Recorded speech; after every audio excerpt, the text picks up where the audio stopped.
Senhor presidente, eu venho à tribuna no dia de hoje para abordar os fatos recentes relativos ao presidente Luiz Inácio Lula da Silva e dos quais eu tive a oportunidade de muito tristemente participar.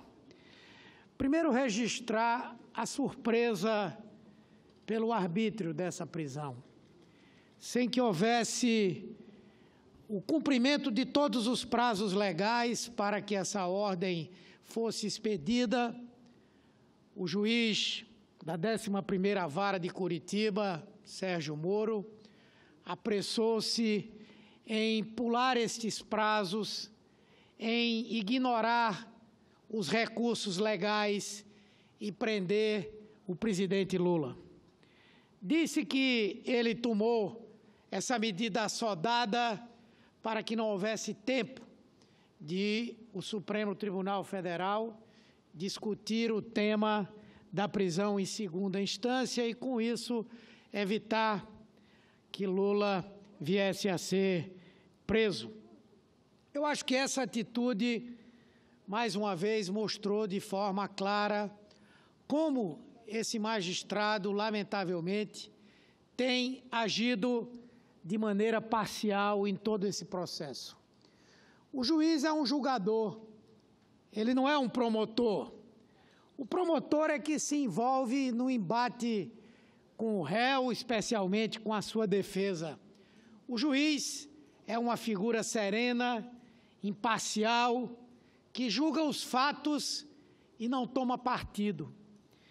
Infelizmente, o exemplo desse juiz não se coaduna com essa ideia que nós temos do magistrado. Mas, ao menos, ficou evidente para toda a população brasileira o ódio por ele nutrido contra Lula. E não sou eu apenas quem está questionando o procedimento que foi adotado. O ministro Marco Aurélio de Mello, do Supremo Tribunal Federal, foi um dos primeiros a dizer que estranhava aquela pressa na prisão.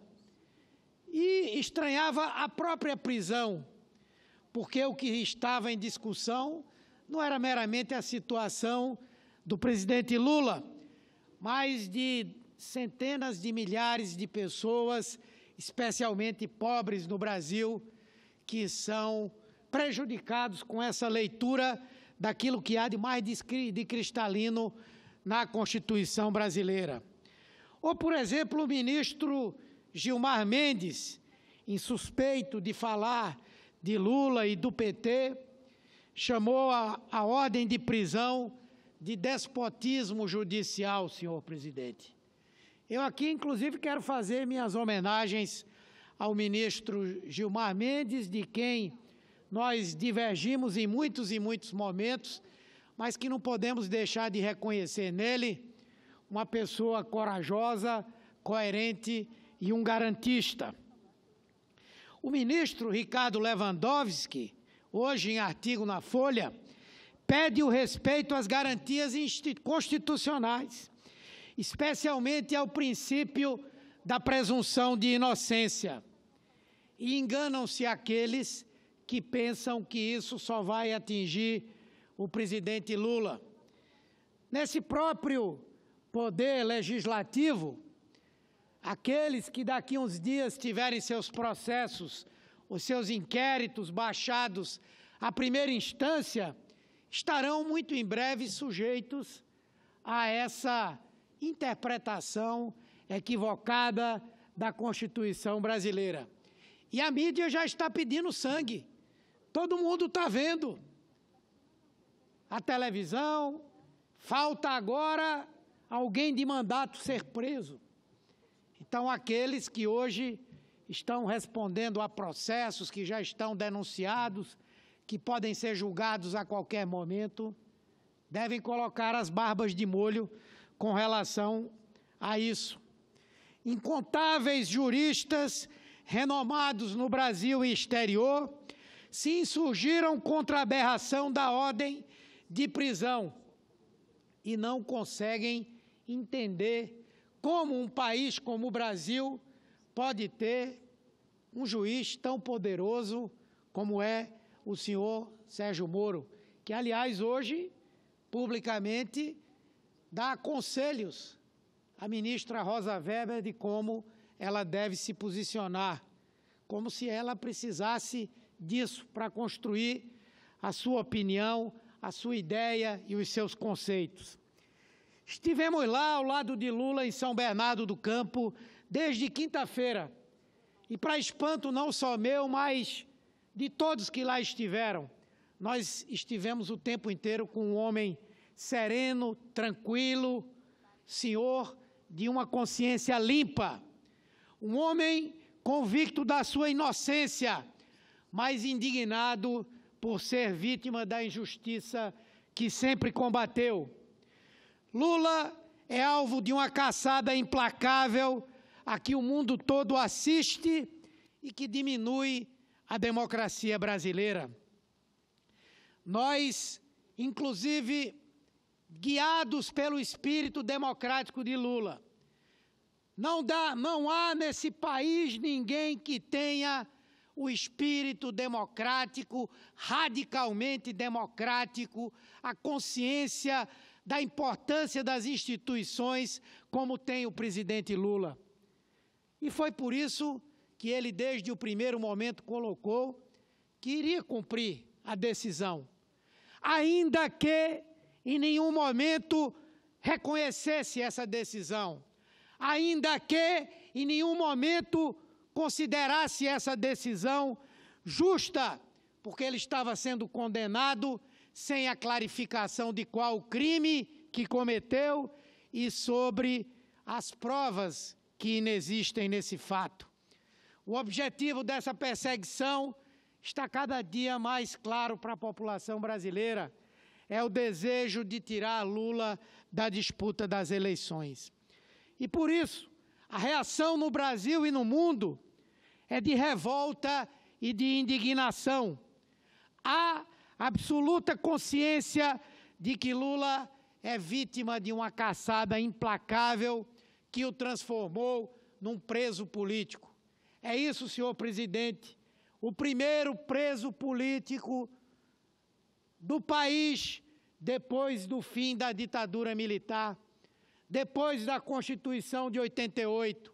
Alguém que está preso sob o pretexto de ter cometido crimes comuns, mas que, em verdade, está preso para evitar que o povo brasileiro pudesse escolhê-lo para dirigir os rumos do nosso país mais uma vez.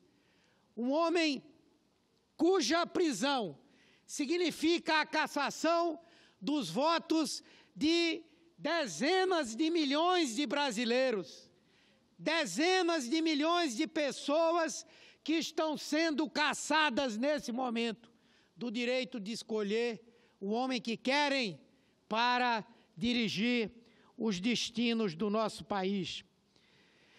Longe de derrubá-lo, a sua prisão vai fortalecê-lo, porque reúne os brasileiros em torno de um projeto de país violentamente atacado pela prisão de Lula.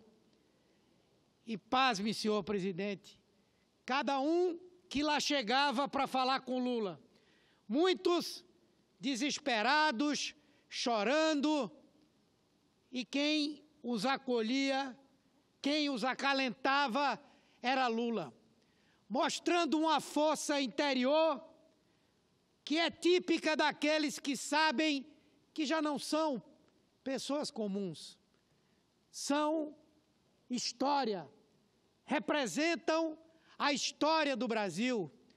Lula sabe, e toda a sua atitude, desde o momento em que foi condenado, até aquele momento onde resolveu enfrentar o próprio povo que ali estava, tentando impedir desesperadamente a sua saída. Que líder político nesse país, num momento difícil como aquele, reuniria tantas pessoas no país inteiro e que tivesse a liderança de passar em meio àquela multidão, em prantos, chorando pela prisão injusta do seu líder.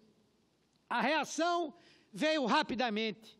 Mobilização em todo o território nacional, criações de comitês em defesa da democracia e pela liberdade de Lula.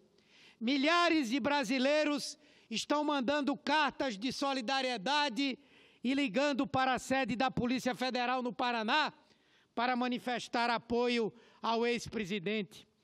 O acampamento em Curitiba quadruplicou e já há uma romaria de grandes nomes querendo visitá-lo, entre eles uma dezena de governadores impedidos pelo juiz que termina agindo como se um semideus fora.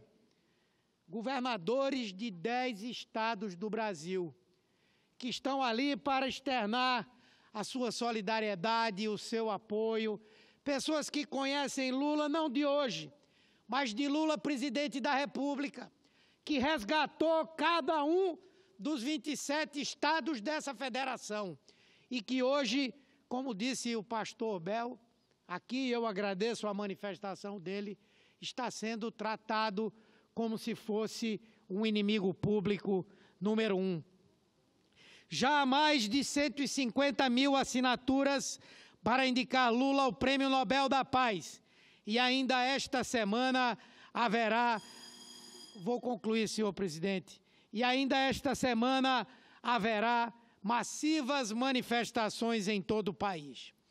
É um levante nacional contra o arbítrio da insensatez e da perseguição judicial ao maior líder de todos os tempos no nosso país. A ordem é ocupar o Brasil de ponta a ponta até que a justiça seja feita. Libertem Lula e que ele possa concorrer às eleições. Muito obrigado a todos e a todas, senhor presidente. Obrigado pela paciência. Obrigado.